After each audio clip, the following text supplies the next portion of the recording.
네, 감사합니다. 귀한 시간에 이렇게 만나 뵙게 되어 저 하나님께 감사드립니다. 너무 과하게 소개해 주셔서 제가 몸둘 바를 모르겠습니다.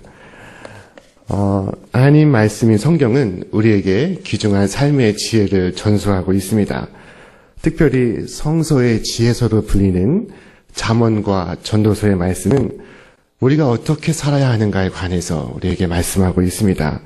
그 가운데 한 말씀이 함께 봉독한 전도서 7장 14절의 말씀이요. 그의 확대된 버전이 전도서 3장 1절에서 15절까지의 말씀입니다. 범사의 기한이 있고 천하만사가 다 때가 있나니 날 때가 있고 죽을 때가 있으며 심을 때가 있고 심은 것을 뽑을 때가 있으며 죽일 때가 있고 치료할 때가 있으며 헐 때가 있고 세울 때가 있으며 울 때가 있고 웃을 때가 있으며 슬퍼할 때가 있고 춤출 때가 있으며 사랑할 때가 있고 미워할 때가 있으며 전쟁할 때가 있고 평화할 때가 있느니라. 하나님이 모든 것을 지으시되 때를 따라 아름답게 하셨고 또 사람들에겐 영원을 사모하는 마음을 허락하셨습니다. 그러나 하나님이 하시는 일에 시종을 사람으로 측량할 수 없게 하셨으니 사람들이 사는 동안에 기뻐하며 선을 행하는 것보다 더 나은 것이 없습니다. 사람마다 먹고 마시는 것과 수고함으로 낙을 누리는 그것이 하나님의 선물인 줄 내가 알았습니다. 하고 말하고 있습니다. 오늘 이 전도서 3장의 말씀은 14번 쌍을 이루며 28번의 때를 우리에게 말씀하고 있습니다. 범사의 기한이 있고 천하만사가 다 때가 있나니 날 때가 있고 죽을 때가 있다. 하신 말씀이 28번 연속됩니다. 하나님은 시간을 초월하시는 분이시지만 우리는 시간 안에 머물러 시간을 살아가는 존재들입니다. 그래서 시간의 제한을 받습니다. 그 안에서 우리는 각각의 때를 살아가고 있습니다. 탄생에서 죽음에 이르기까지 유년기를 넘어 청년과 장년과 노년의 시기를 살아가고 있습니다. 하나님은 그 각각의 때를 아름답게 하셨습니다. 어린아이의 때는 꾸밈없는 아름다움이 있습니다. 청년의 때도 마찬가지입니다. 아일랜드의 극작가 버나드 쇼는 말하기를 청년을 청년에게 주기에는 너무나 아깝다 라고 말했습니다. 청년의 때만큼 아름다운 때는 없지만 불행히도 청년만 그것을 모른다는 것입니다. 중년의 시기는 어떻습니까? 중년에겐 원숙한 아름다움이 있습니다. 노인의 시기는 또 어떻습니까? 잠언 20장 29절에 보면은 노인의 아름다움이 그 백발에 담겨 있다라고 말씀하고 있습니다. 노인의 아름다움이 있음을 우리는 부정할 수 없습니다. 인생의 순간순간마다 아름다움이 있습니다. 하나님이 모든 것을 지으시되 때를 따라 아름답게 하셨다는 것이 오늘 우리에게 주시는 첫 번째 교훈입니다. 그런데 우리에게 주신 두 번째 교훈은 이 첫 번째 교훈과 충돌합니다. 그것은 영원을 사모하며 각각의 때를 절대화하지 말라는 것입니다. 슬픔의 때는 슬프라고 말씀합니다. 기쁨의 때는 기쁘라고 말씀합니다. 슬픔은 오직 슬픔으로써 이길 수 있고 기쁨은 기쁨으로써 누릴 수 있습니다. 그러나 기억하십시오. 슬픔도 지나고 기쁨도 지나갈 것입니다. 유대인의 전승 가운데 다윗 왕의 반지에 얽힌 이야기가 있습니다. 어느 날 다윗 왕은 보석 세공인을 불렀습니다. 나를 위한 반지를 하나 만들라. 그 반지엔 큰 승리를 거두어 환호할 때 우쭐하지 않도록 하는 글귀가 새겨져야 한다. 그리고 큰 패배를 겪었을 때 지나친 좌절감에 빠지지 않는 용기를 불어넣는 글귀가 새겨져야 한다. 라고 말했습니다. 자, 보석 세공인은 그 반지 위에 무슨 글귀를 새겨 넣을 수 있겠습니까? 도무지 답을 할 수 없어서 지혜로운 왕자로 알려진 솔로몬에게 찾아가 도움을 청합니다. 그러자 솔로몬이 이릅니다. 이 글귀를 반지에 새겨 넣으시오. 왕께서 이 글을 보시면 승리에 도취한 순간에는 자만심을 가라앉히며 패배의 절망에 붙잡힌 순간엔 용기를 얻게 될 것입니다. 여러분, 그것이 무슨 글귀였을까요? 그것은 이 또한 지나가리라 라는 것이었습니다. 여러분에게 큰 슬픔이 닥쳐왔을 때 여러분 가슴에 손을 얹고 한번 말씀해 보십시오. 이 또한 지나가리라. 여러분에게 큰 기쁨이 있을 때에도 이 말을 다시 생각해 보십시오. 이 또한 지나가리라. 오늘 전도서 말씀의 핵심은 우리는 모두 때와 때를 지나는 시간의 여행자들이라는 것입니다. 우리는 시간을 살아가는 시간의 순례자들입니다. 모든 것은 지나갑니다. 때를 지나며 또 다른 때를 맞이할 뿐 우리 어느 순간도 영원하지 않습니다. 기쁨도 지나고 슬픔도 지나고 풀 같은 삶의 시간도 풀의 꽃 같은 그 영광도 지나갑니다. 그러므로 각각의 때에 지나치게 슬퍼하거나 지나치게 탐닉하는 것은 죄입니다. 몇 해 전 어느 추운 겨울 서초구에 사는 어느 전도 유망한 40대 가장이 자신의 아파트에서 아내와 두 딸을 살해한 채 2주 반나절 만에 검거되었습니다. 그는 생활고를 비관해서 가족과 동반 자살을 기도했다고 합니다. 그는 외국계 컴퓨터 관련 회사의 임원으로 근무하다가 3년 전 실직을 하고 살림이 조금 힘들고 어려워지자 삶을 비관했다고 합니다. 그는 그의 삶을 내려놓고 가족의 삶을 앗아가는 끔찍한 죄를 지었습니다. 가정의 아빠로부터, 가정의 엄마로부터 시작되는 가족의 동반 자살은 오늘 우리 사회에 반복되어 일어나는 참극입니다. 왜 이 같은 참극이 일어나는 것이겠습니까? 그것은 그의 순간을 절대화하기 때문입니다. 순간이 지닌 유한성을 생각하지 않는 것입니다. 이 사건을 미국의 수영선수인 플로렌스 체드윅의 사례와 비교해 보겠습니다. 이 소녀는 여성의 몸으로 1952년 미국의 독립기념일인 7월 4일 캘리포니아 해안으로부터 35km 떨어진 카탈리나 섬으로부터 캘리포니아 해안으로까지 횡단하는 일을 시도합니다. 매스컴의 관심은 대단했습니다. 그녀의 그 실험을 취재하느라 정신이 없었습니다. 이 아가씨는 이미 영국 해협 왕복에 성공한 경험을 갖고 있었습니다.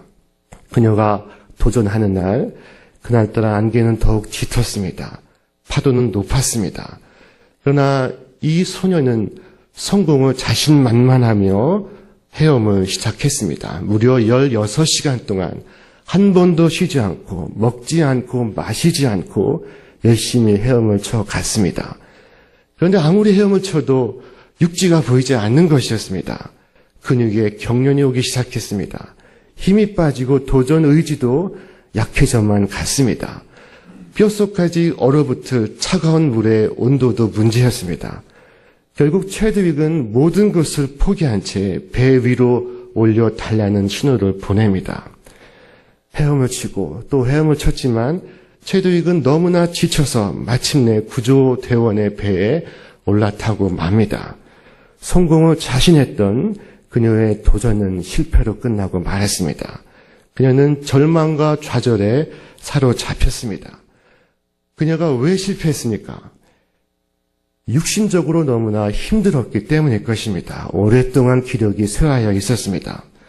그런데 이게 웬일입니까? 배를 타고 조금 더 나아가다 보니 뿌연 안개가 후련히 걷히고 전방의 물체가 시야에 잡히기 시작했습니다. 자세히 보니 바로 200m 앞에 해안이 펼쳐지고 있었습니다. 그녀는 기자회견 때 울면서 말했습니다. 안개밖에 보이지 않았습니다. 만일 해안이 보였다면, 아니 보이지 않았어도 목적지와 그토록 가깝다는 것을 알았다면 그렇게 어리석게 중간에 포기하지는 않았을 것입니다. 여러분, 다시 한번 체드윅이 왜 실패했습니까? 힘이 벅찼기 때문이었습니까? 틀린 이야기는 아니지만 정확한 이유는 아닙니다. 그녀가 실패한 주된 이유는 피곤한 몸이나 차가운 물의 온도 때문이 아니었습니다. 바로 안개 때문이었던 것입니다. 그녀는 자신의 고통의 순간을 넘어 눈앞에 펼쳐지는 해안의 아름다운 땅을 볼 수가 없었습니다. 앞을 볼 수 없었던 그녀는 곧 절망에 붙들리게 되었습니다. 그리고 그녀는 자신의 경주를 포기하고 말았습니다. 횡단에 실패한 지 2달 만에 9월 4일 그녀는 다시 시도합니다. 그런데 상황은 기가 막히게 이전과 동일했습니다. 여전히 파도는 높았고 안개는 짙었습니다. 이번에도 그녀는 먹지도 또 마시지도 아니하고 열심히 헤엄을 쳐 갔습니다. 이번에도 안개 낀 바다 외에는 아무것도 보이지 않았습니다. 이번에도 육체의 한계가 몰려왔습니다. 그러나 최대위는 이를 악물었습니다. 견디고 또 견딥니다. 그리고 마침내 목적지에 당도합니다. 성공을 거둔 것입니다. 시간도 2시간이나 앞당겼습니다. 7월 4일과 9월 4일, 그 둘 사이의 차이는 무엇이었습니까? 그녀가 말합니다. 이번에는 제 마음에 분명한 목표가 보였습니다. 안개 너머 아름다운 캘리포니아 해변의 광경이었습니다. 헤엄치는 내내 희뿌연 안개밖에 보이진 않았지만 저는 눈앞에 펼쳐질 해안을 한순간도 놓치지 않았습니다. 그녀는 안개 속에 보이지 않는 해변을 아예 마음속에 그려놓고 있었습니다. 그리고 그것을 바라보며 나아갔던 것입니다.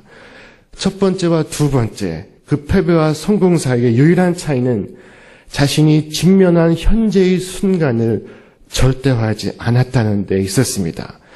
그녀는 당장의 현실을 넘어 미래의 현실을 현재화해 나갔습니다. 그를 통해 그녀는 위기의 순간을 이겨내었고 자신의 때에 속지 않았습니다. 어려워도 포기하지 않았고 절망에 빠지지 않았고 자신을 파괴하지 않았습니다. 여러분 잊지 마십시오. 삶의 어느 순간도 영원하지 않습니다. 이 사실을 깨닫지 못하면 우리는 순간에 매이게 됩니다. 순간에 붙잡힙니다. 순간이 운명이 됩니다. 보이는 현실이 절대가 됩니다. 우리에게 영원히 있음을 기억하는 것, 그것은 우리가 순간에 쫓기거나 붙잡히지 않으며 오히려 이 순간을 잘 살아가게 하는 지혜를 얻게 합니다. 우리에게 영원히 있음을 기억하는 것, 그것은 인생의 어느 때든 가슴 뛰는 삶을 살아가게 합니다. 인생의 모든 순간에 최선을 다할 수 있게 합니다. 우리에게 영원히 있음을 기억하는 것, 그것은 인생의 때를 따라 주께서 아름답게 하신 순간을 음미하며 살아가게 합니다. 슬플 수도 있고 즐거울 수도 있습니다. 그러나 어느 순간에도 지나치지 않으며 어느 순간에든 충실할 수 있습니다. 어느 교회 권사님이 계셨습니다. 이 권사님의 이야기를 소개하고 오늘 말씀을 마치겠습니다. 이 권사님 나이가 많지 않은 권사님이셨는데 하늘나라에 일찍 부르심을 받았습니다. 유명한 TV 요리 강사이기도 했습니다. 이분은 늘 예배 안내를 도맡아 하곤 했습니다. 예쁜 옷을 입고 예쁘게 화장하고 거울 앞에 웃는 연습까지 하며 예배 안내위원을 맡아서 했습니다. 우리 교회 교인들 세상에서 힘든 일 당하다가 이 주일 교회에 나올 텐데 제가 웃는 모습 보고 마음이 열려서 은혜를 받을 수 있게 해주세요라고 기도하기도 했습니다. 그녀가 오랜 암투병 때문에 고생을 많이 했습니다. 그러나 늘 웃음을 잃지 않았습니다. 죽음을 며칠 앞두었을 때 그녀가 병상에서 지인들에게 했다는 말은 지금도 잊혀지지 않습니다. 그분께서 하신 말씀은 미인 박명이래 라는 말씀이었습니다. 죽음을 눈앞에 두고 죽음에 눌리지 않는 그 여유와 그 유머는 어디에서 온 것이겠습니까? 권사님은 영원의 눈으로 현재의 순간을 바라보았던 것이라고 생각합니다. 그를 통해 자신의 박명의 문제를 아름다움으로 해결하고 있습니다. 오늘 전도서의 말씀은 인생 예찬입니다. 인생은 아름다우를 우리에게 말씀하고 있습니다. 여러분, 삶의 순간순간을 그저 당하기보다 삶의 모든 순간을 은총으로 맞이하시기를 바랍니다. 걱정과 근심이 아니라 감사와 찬미로 날마다의 생을 마주하는 참으로 건강하고 지혜로운 우리 연세의 의료인들 다 되시길 주님의 이름으로 축원합니다. 감사합니다.